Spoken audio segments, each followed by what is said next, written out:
प्रेम तूही केलंस आणि मी वेळ तुझ्यातही आहे आणि माझ्यातही। वेद इस साल की बहुप्रतीक्षित मराठी फिल्मों में से एक रही है। यह फिल्म रितेश देशमुख के निर्देशन में और जेनेलिया की मराठी में एक प्रमुख भूमिका में है। कहानी काफी हद तक रितेश के चरित्र सत्य के इर्द गिर्द घूमती है, जो एक प्रतिभाशाली क्रिकेटर है जो सूरज के नीचे अपने पल का इंतजार कर रहा है। जब सत्या को आखिरकार अपना कौशल दिखाने का मौका मिलता है तो वह मौके का पूरा फायदा उठाता है। उसी समय उसके जीवन में निशा जिया शंकर के साथ प्यार खिल उठता है। लेकिन सत्या का क्रिकेट का सपना अल्पकालिक है, क्योंकि उस पर मैच फिक्सिंग का गलत आरोप लगाया जाता है। क्या उसे अपनी बेगुनाही साबित करने का मौका मिलता है? अपने और निशा के रोमांस को बचाने के लिए वह किस हद तक जा सकता है? तेलुगु फिल्म माजिली से प्रेरित नागा चैतन्य और सामंथा रुथ प्रभु अभिनीत वेद एक सर्वोत्कृष्ट रोमांटिक ड्रामा है, जिसमें मसाला, प्रेम, बलिदान, एक खलनायक, रविराज कंडे द्वारा निभाई गई भूमिका और ट्विस्ट और टर्न के शेयर हैं।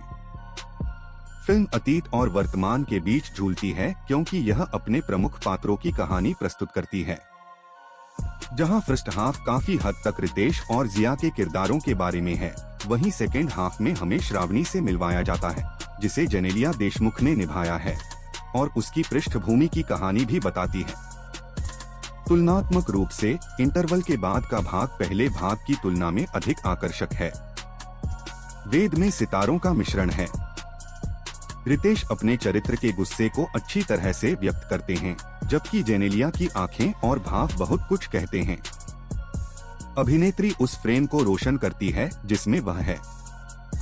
नवागंतुक जिया शंकर आत्मविश्वास से ओतप्रोत है और कैमरे के सामने सहज है, लेकिन उसके अभिनय कौशल को चमकाने की आवश्यकता है, जैसा कि जेनेलिया और रितेश के मराठी बोलने के कौशल में है। अशोक सराफ अपने जोश में हैं, एक के बाद एक पंच लाइन देते हुए रितेश के पिता की अपनी भूमिका को भी विश्वसनीय बनाते हैं। शुभंकर तावड़े अपने स्क्रीन समय का सबसे अधिक उपयोग करते हैं, जैसा कि बाल कलाकार खुशी हजारे करते हैं। वेद को खूबसूरती से शूट किया गया है। सिनेमेटोग्राफी भूषण कुमार जैन द्वारा, और जिस तरह से इसे ट्रीट किया गया है, उसके लिए आपको लगभग एक हिंदी फिल्म देखने का मन करता है। फिल्म के पक्ष में यह स्कोर उम्मीद है कि बड़े पैमाने पर मराठी फिल्मों के उपचार में बदलाव की गति को गति प्रदान करेगा। अजय अतुल का संगीत अच्छा है।